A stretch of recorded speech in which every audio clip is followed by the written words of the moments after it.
We are strongly encouraging voters to safely exercise their constitutional right to vote and wear those masks.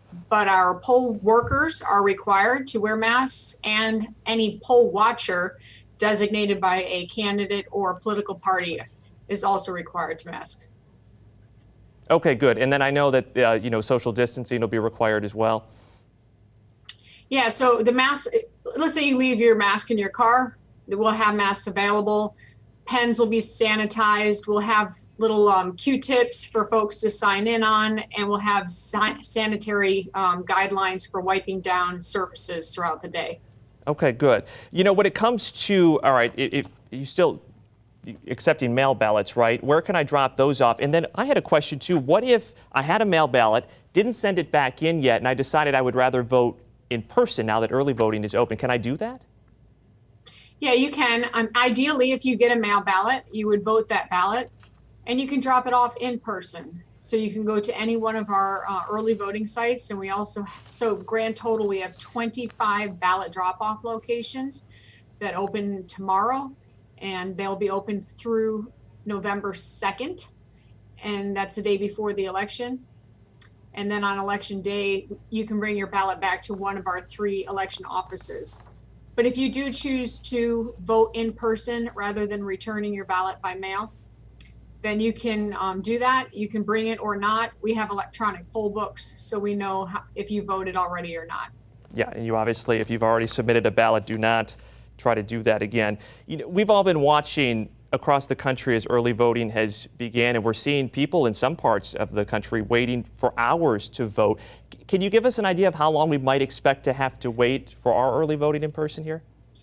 Yeah, I think that lines are nothing new in a presidential general election. And so I think that people need to have some level of expectation of lines, whether early voting or on election day. We do have a 2-card ballot, and that's why we're encouraging the 400,000 voters who have requested mail ballots to really consider using those ballots, because those folks voting at home, which is convenient, it's safe, it's secure, they can return it by mail. Prepaid postage or return it to a ballot drop-off location is ideal, which allows for folks who have to vote in person can do so in a safer environment. And real quick, Julie, just to keep the lines moving there, some best advice for people before they get to the polls. What should they do? Yeah, thank you for that question. So we encourage voters to get election ready. So go to our website, votepinellas.com. Bring the proper ID. The most common, obviously, is a driver's license, a Florida driver's license, or a Florida ID. And make sure that you know the dates, you know the times. And then especially on election day, a lot of polling places have changed. So please go to our website and find out where you have to go to vote. All of these things will help to avoid delays and to make sure that your information is up to date. So if you've gotten married recently and your name changed, update that. Address information, please update your address, all of which can be done on our website at votepinellas.com. Julie Marcus, Supervisor of Elections for Pinellas County. Thanks so much for answering our questions here this morning. Appreciate it. Thank you very much for the opportunity. And once again, early voting starts tomorrow in most of Tampa Bay. You've got one more week, though, if you do want to request a mail ballot, if you haven't done that already. And then Election Day, like we said, just about 2 weeks away on November 3rd.